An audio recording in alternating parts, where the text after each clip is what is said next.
Hi, my friends. Today I want to present you a new story. Enjoy watching it. Growing up, I learned quickly that silence was safer than asking why. Arthur, my older brother by 2 years, could wreck a bike, burn dinner, or skip school, and still be crowned the golden child at every family gathering. I once came home with straight A's and overheard Dad say, "Well, at least she's not failing."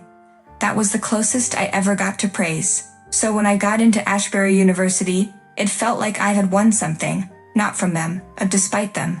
Grandpa had hugged me tight that day. $1,700 a month, he promised. For food, books, anything you need. You deserve it, Everly. I held on to those words through the sleepless weeks and part-time jobs, but the money never came. After the 3rd month, I called Mom. "Money," she snapped. "You really have the nerve to ask about money right now? Your grandfather's not made of gold. Maybe if you weren't so lazy, you'd find a job like everyone else." My throat closed up, but I said nothing. I found 2 jobs instead. A sunrise shift at a dingy cafe and a remote gig writing SEO content about diets and luxury handbags I could never afford. Sleep became a myth. Hunger became normal. One night, I ate a crust of bread I found in the staff fridge. Another, I walked home in the snow because I couldn't afford the bus. When my laptop died, I cried quietly into my pillow. Mia, my roommate, lent me her spare. "You can pay me back later," she whispered. Then came Grandpa's birthday.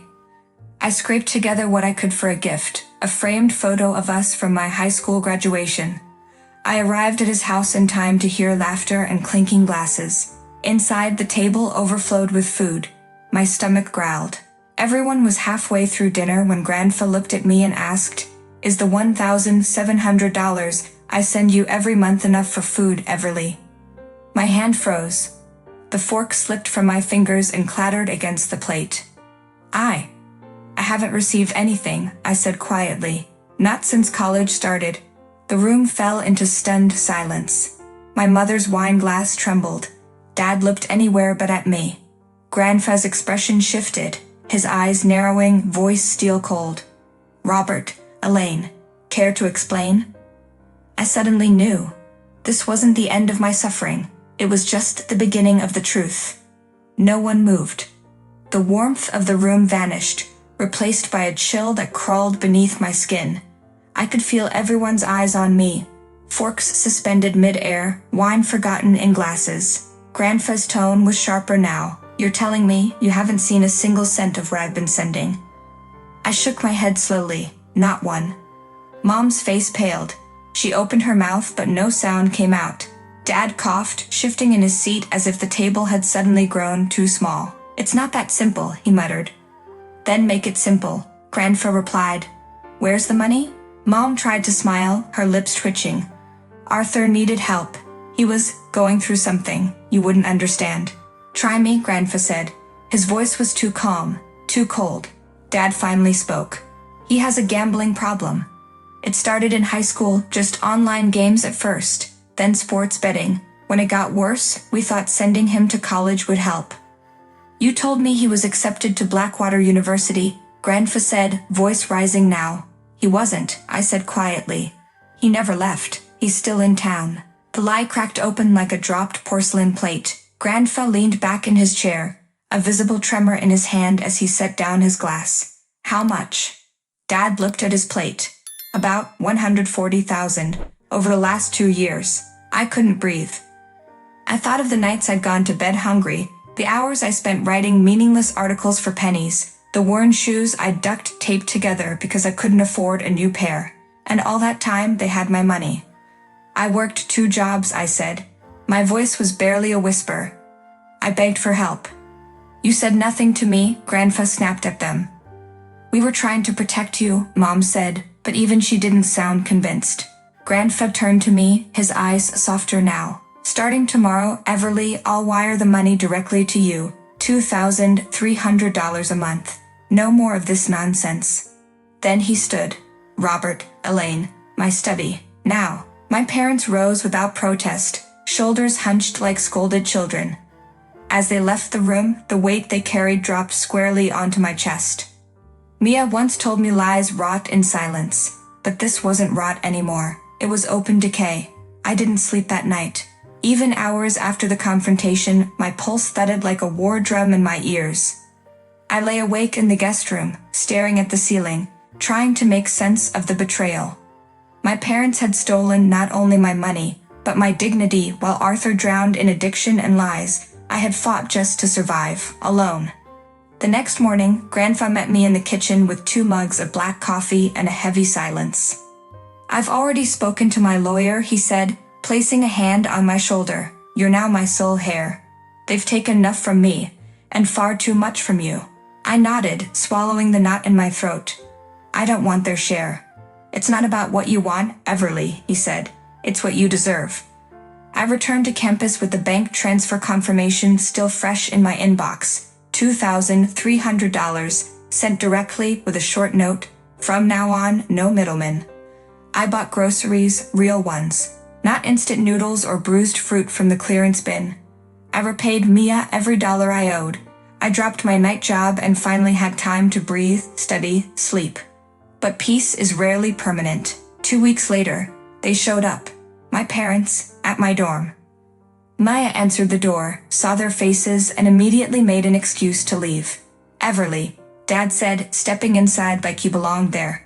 "We need to talk about the will." I crossed my arms. "No." Mom's eyes were puffy, her voice brittle. "Your brother is in trouble again. He owes money. Bad people this time." "So ask Grandpa," I snapped. "He won't speak to us," Dad said.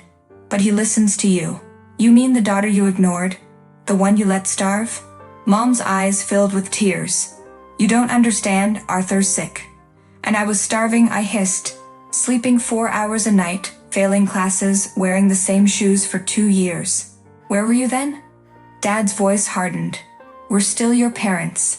And you're still the people who chose him over me, every time." I walked to the door and opened it wide. "Leave. Now." Mom whispered, "You're being cruel." I smiled coldly. "No. I'm just done." And this time they were the ones who left empty-handed. For the first time in years, I woke up without dread. I didn't check my bank balance before buying groceries. I didn't ration shampoo. I didn't cry myself to sleep. I replaced my battered shoes. I bought a second-hand bike. I even joined a study group, something I never had time for before. Freedom tasted like warm bread and sleep-filled nights. One Friday, Mia barged into our dorm holding a flyer. "Summer break trip. San Diego. Sun, waves, real fun. We're going." I laughed. "I can't afford." She pointed at me. "Nope, that was the old Everly. The new one's got a decent pillow and some cash in her pocket." I hesitated, then nodded. "All right, I'm in." And for one glorious week, I was just a girl with sand between her toes, eating ice cream and jumping waves. No cafe shift. No guilt. No Arthur. When we returned, there was a surprise waiting, Grandpa.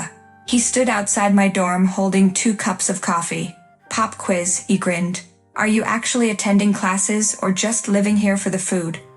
I hugged him, laughing. "Check my GPA if you don't believe me." We sat on a bench under the old maple tree by the science building. He handed me a sandwich and spoke between bites. "You're the sole heir." "I don't need," I started. "It's not about need," he interrupted gently. "It's about trust." Then he looked at me, really looked at me. "You survived what no one should have had to. That says more about you than any diploma ever will." A week later, I got a call from Arthur. "Rehab." "I'm sorry," he said. "For what I did, for what they did in my name." I didn't know what to say. I still don't. But it was the first time anyone from my family had ever truly apologized. And it didn't change everything. But it changed something. For once, I wasn't drowning. I was blooming. The letter came on a rainy Tuesday. I recognized Mom's handwriting immediately, slanted, careful, full of pretense. "Everly. We've moved into a small apartment. Arthur is in rehab again. We're proud of you." No apology, no ownership. Just vague admissions dressed as concern. I folded the letter and slid it into my drawer without a word. That evening, Grandpa called. "How are you holding up?" "I'm free," I said, and I meant it. "For the first time, I can just be me." He chuckled. "Took you long enough." Summer came, and with it, the final round of exams. I aced them. My psychology professor pulled me aside after class. Everly, have you considered graduate school? You thrive. I smiled. For once, I think I might. As I walked across campus under the golden light of dusk, I passed a boy laughing on the phone, a girl playing guitar beneath a tree, and for a moment, I just stood there, taking it in. This was my life now. No more begging, no more pretending. I wasn't the forgotten child anymore. I was the one who made it. Friends, what do you think of this story? Write your opinion in the comments. Would you like more stories? Don't forget to subscribe and hit the bell button so you don't miss any videos. See you tomorrow.